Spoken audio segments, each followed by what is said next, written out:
The diagnosis of cancer is the most profound human experience a person can have.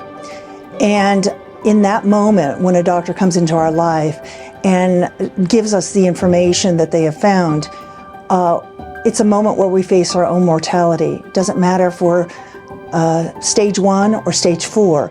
We are facing profound feelings of change in our life.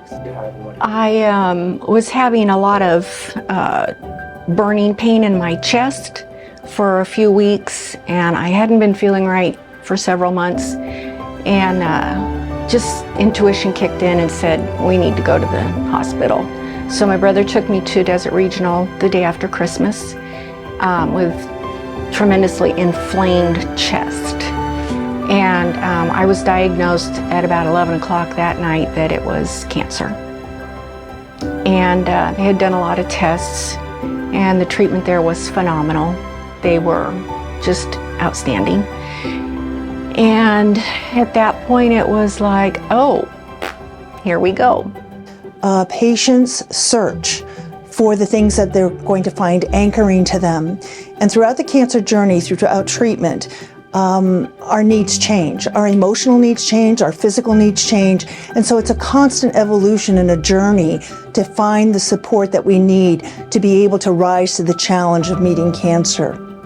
It was breast and liver cancer. Yeah, the liver cancer threw me off a bit, and wasn't really prepared for that, and that was another oh wow. But my faith kicked in and said, not a time to panic, don't you dare give up, and if there was ever a time to do not fear, starting right now. I learned that I was diagnosed from my annual mammogram. I did not have any pain like some people have, so this was quite a surprise, just thought I was going in for my checkup.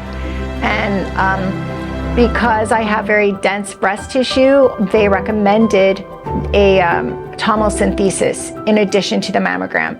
And definitely I feel like that is what caught the cancer in its early stages. Without that, I think it would have been down the road, we would have found it might have been too late. And so anyways, after biopsies and all of that was confirmed, and they completely credit it to that tomosynthesis, saying, I don't know how they even found it, but it's very tiny. So anyways, I have a stage 1, grade 3, it's very aggressive. So we needed to get on it quickly, and I got an opinion and wasn't happy with the way I was treated. And it's always good to get a second opinion anyways for a life-changing event. But anyways, I was led here to Desert Regional, to the Cancer Center here, and was told that Dr. Idy was a fantastic surgeon, get her opinion and see what she thinks she could do for me. So that's how I ended up here. I found a lump. I was diagnosed with a fibroid, was what I was told. And this was right before COVID hit. And at that time there was lockdowns and so on, and so I didn't really worry about it too much. So then after COVID and doctors were seeing patients again, I had it checked out, and they did a biopsy and found that it was cancer.